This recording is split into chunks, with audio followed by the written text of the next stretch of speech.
Buddhanusati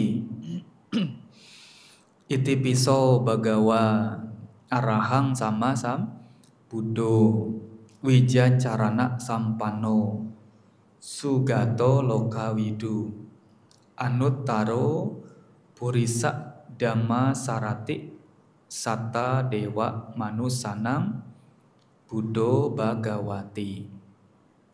Wah, bagus ya. Jadi secara artinya apa? Karena itulah Sang Bagawa, beliau adalah yang maha suci, yang telah mencapai penerangan sempurna oleh diri sendiri, sempurna pengetahuan serta tindak tanduknya, sempurna menempuh jalan ke Nibbana, pengetahu segenap alam, pembimbing manusia yang tiada taranya, guru para dewa dan manusia yang sadar yang berberkah.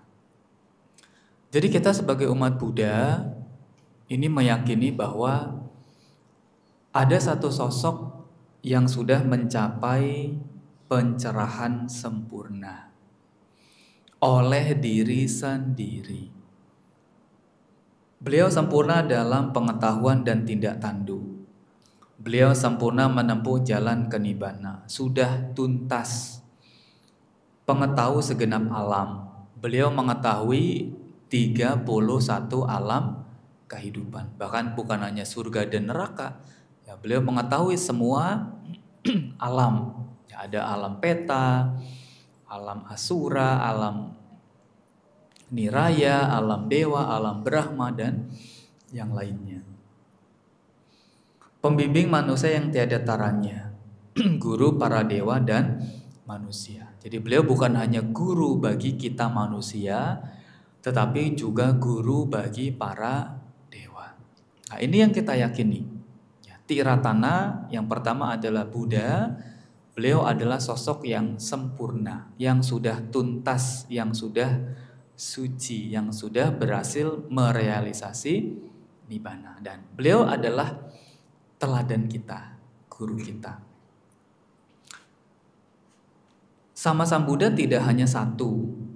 Memang saat ini kita mengenal sama Sang Buddha Gautama. Tetapi sebelumnya lagi ada sama Sang Buddha yang lain.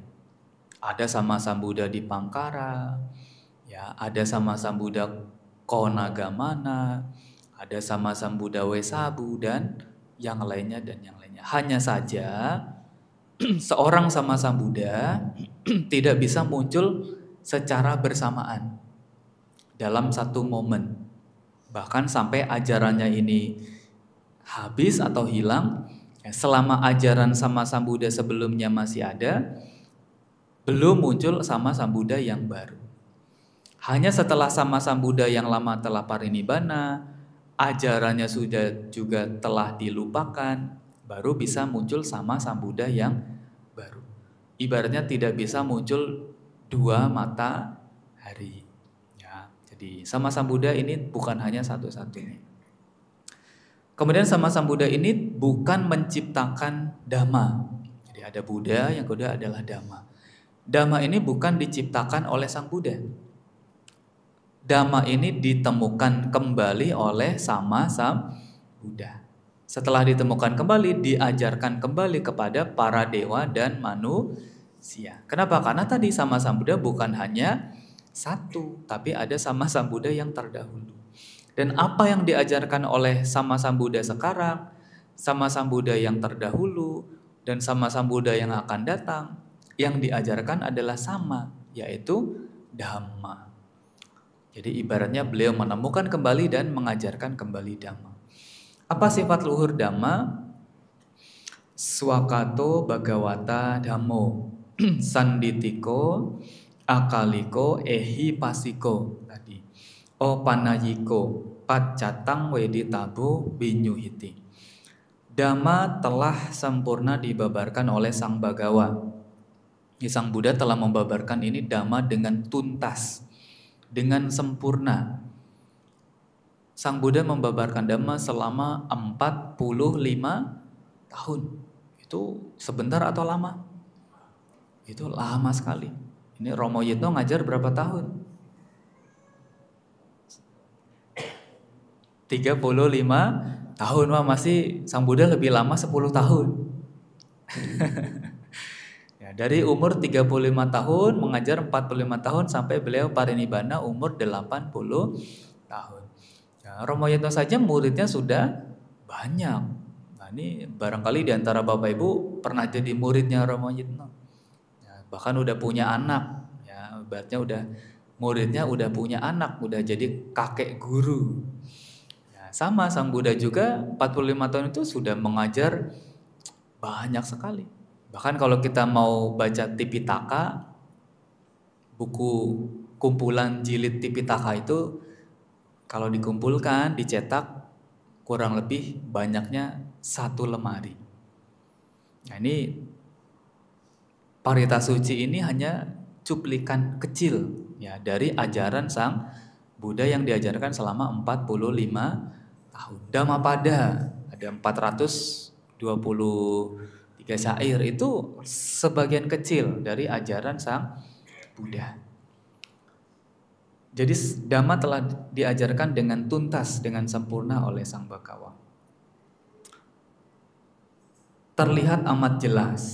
Ya, Dhamma ini terlihat jelas. Ya, diri kita ini adalah bagian dari Dhamma. Karena diri kita ini adalah batin dan jasmani, nama dan rupa. Kita jengkel, kita marah, itu bagian dari Dhamma. Marah itu rasa tidak puas, rasa tidak suka, dosa. Nah, kita serakah, nah, itu juga Dhamma.